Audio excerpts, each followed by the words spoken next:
नमस्कार मित्रांनो, स्वागत आहे आपल्या यूट्यूब चॅनलवर. तर या ठिकाणी आपण एक लर्निंग पर्पजसाठी एक डेमो ट्रेड बँक निफ्टीमध्ये प्लॅन केलेला आहे. तर आपण बाईंग साईडचा एक सेटअप फाइंड आउट केलेला आहे.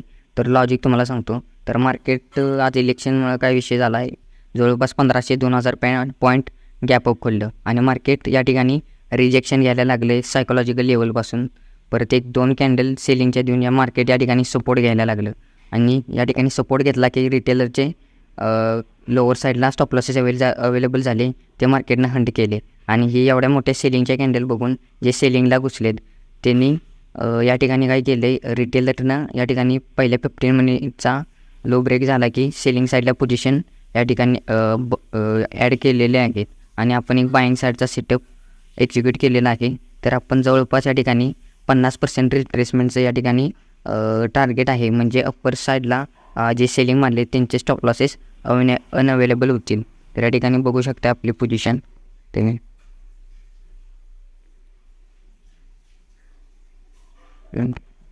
आणि अजून एक कन्फर्मेशन आपल्याला काय झालं, या ठिकाणी बँक निफ्टीमध्ये या ठिकाणी ब्रेकआउट झाला आणि निफ्टी जर तुम्ही या ठिकाणी बघितलं तर सपोर्ट घेत होतं. तर मग पॅरलल वॉचिंगमध्ये असं असतं की एक इंडेक्स जर ब्रेकडाऊन मारला तर दुसरा इंडेक्स या ठिकाणी सपोर्ट घेत असतो, तेव्हा तो ब्रेकडाऊन असतो तो फेल्युअरमध्ये कन्वर्ट होत असताना जवळपास या ठिकाणी फेल्युअरच आहे.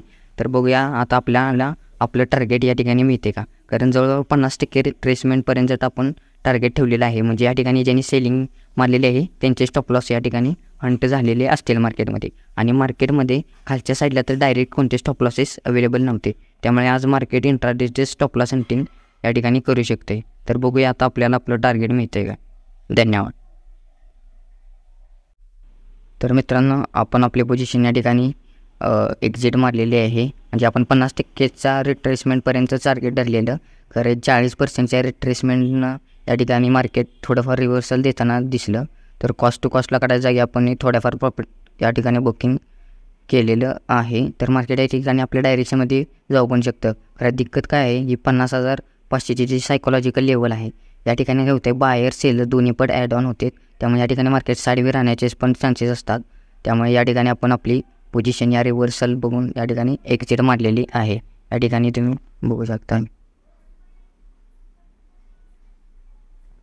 आणि तुम्हाला पहिल्यांदा लॉजिक मेन सांगतो. तर लॉजिक या ट्रेड मागचं असं होतं की मार्केट एक तर गॅप डाऊन खुललं आणि मार्केट सायकोलॉजिकल लेवलपासून रिजेक्शन घ्यायला लागलं. त्यामुळे या ठिकाणी काय झालं, आणि पहिल्या 15 मिनिटचे कॅन्डलचा पण ब्रेकडाऊन मारला, त्यामुळे रिटेलर या ठिकाणी सेलिंगला मार्केटमध्ये ॲड झाले, त्यामुळे त्यांचे stop loss upper side available झाले होते आणि लोअर साईडला डायरेक्ट कोणतेही स्टॉप लॉसेस अवेलेबल नव्हते, कारण मार्केट गॅप डाऊन झालेलं. त्यामुळे इंट्राडेचे स्टॉप लॉस हंटिंग या ठिकाणी मार्केट करणार होतं. त्यामुळे ही एक बाईंगची रॅली आली. आपण विथ कन्फर्मेशनसाठी 2 ग्रीन कॅन्डलचा वेट केला आणि या ठिकाणी जवळपास जर बघितलं